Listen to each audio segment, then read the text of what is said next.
Hello friends, welcome back to my channel.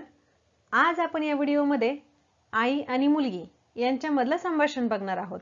चला तर मग सुरुवात करूया। आजचं आपलं पहिलं सेंटेन्स आहे, आई मी घरी आले। Mom I am home. Mom I am home किंवा I came home. I am home किंवा मग आय केम होम, मी घरी आले। आपण आपल्या मुलांना शाळेतून आले विचारतो ना की तुझा शाळेतला दिवस कसा गेला, आजचा शाळेचा दिवस कसा होता तुझा। How was your day at school.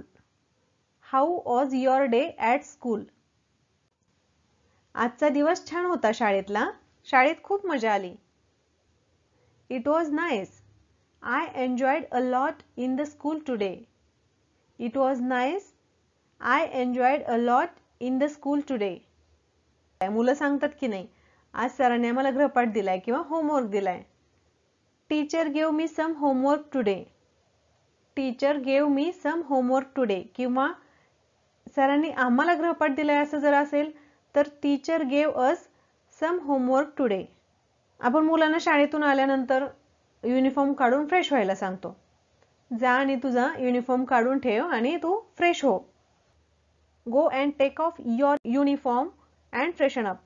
ठीक आहे, मी युनिफॉर्म काढून ठेवते, फ्रेश होते। ती आईला सांगते की आज शाळेमध्ये सरप्राईज टेस्ट होती।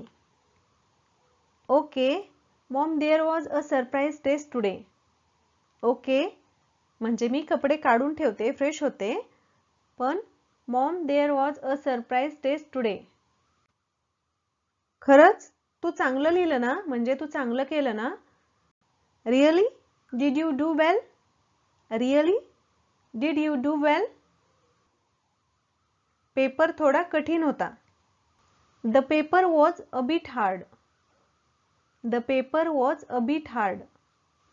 मला वाटतं मी आणखी चांगलं करू शकले असते।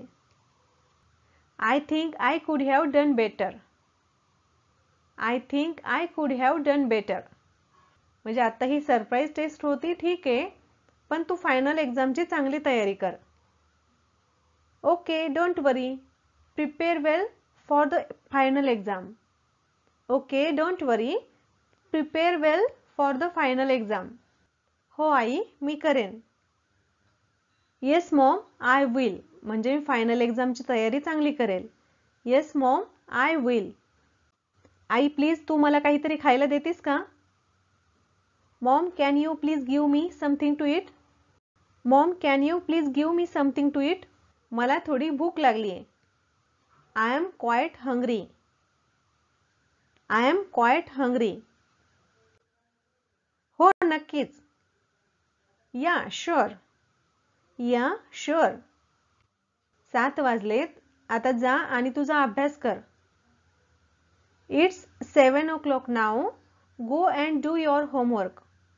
It's 7 o'clock now, go and do your homework. हो मी करते। Yes I do. हो मी करते म्हणजे होमवर्क करते। Yes I do. आई मी माझा गृहपाठ केला म्हणजे माझा तो गृहपाठ पूर्ण झाला। Mom I did my homework. Mom I did my homework सांगतेय ती, आईला सांगतेय की जेवल्यानंतर मला बाहेर जायचंय म्हणून। After eating I have to go. After eating I have to go. आई विचारतीये कुठे जायचंय। वेअर कुठे, वेअर। मला माझ्या मैत्रिणीच्या घरी जायचंय। I have to go to my friend's house. I have to go to my friend's house. कशासाठी, फॉर व्हॉट। कशासाठी, फॉर व्हॉट। मला माझी वही तिच्याकडून परत घ्यायची आहे। I have to take back my notebook from her. I have to take back my notebook from her. ठीक आहे, लवकर परत ये। Okay come back early. Okay come back early. ठीक आहे आई। Okay Maugham. आई मी थोडा वेळ टीव्ही बघू का। Mom can I watch TV for some time. Mom can I watch TV for some time. नक्कीच पण जास्त वेळ नाही। Sure but not for so long. Sure, but not for so long. आता जेवण झालंय, जेवण झाल्यानंतर बराच वेळ झालेला आहे आणि मुलं काहीतरी मोबाईलवर करत असतात, त्यावेळी आपण विचारतो ना, आता काय करतेस म्हणून. What are you doing now? What are you doing now? Me video game खेळत आहे. I am playing video games. I am playing video games.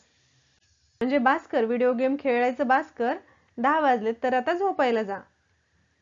It's 10 o'clock, go to bed. It's 10 o'clock, go to bed. उद्या तुला लवकर उठायचंय.